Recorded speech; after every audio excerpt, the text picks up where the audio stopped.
but the next one can be fatal. Mr. CEO, it would be best if you would to take that angioplasty. Please monitor her blood pressure. Report to me immediately pag nagbago yung vitals niya. Yes, Doc. Ma'am, excuse me.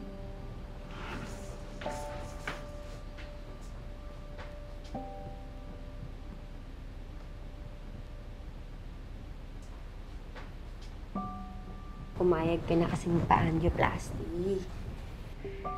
Alam mo, bata ka pa, kayang-kayang ba mag-recover at ma-enjoy yung buhay mo?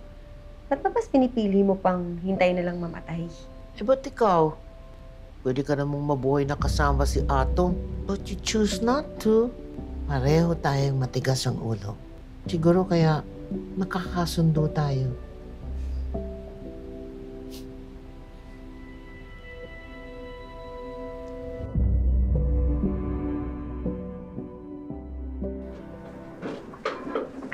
Wala pa yan, huy! Parang pwede na yung baka. Memot, hindi pa. Alam mo ba kung bakit masarap ang pares natin? Kasi malambot yung karne natin.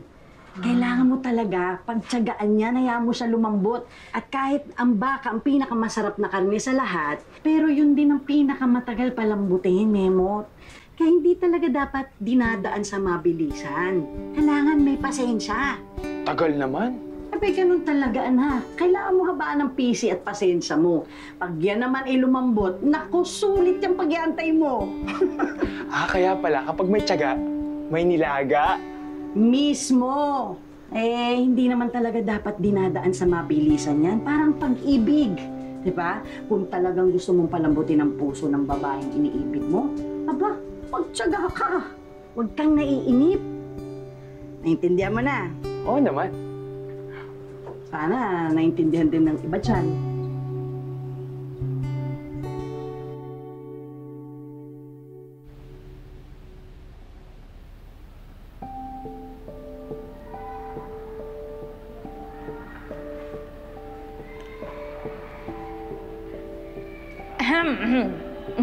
Hindi si Stella yan. Nasa taas. Gusto mo ba tawagin ko? Ay, hindi na. Pumunta lang ako dito para kunin yung lab results ng tita ko. Pero naisip ko nga pala na... Hindi bali na.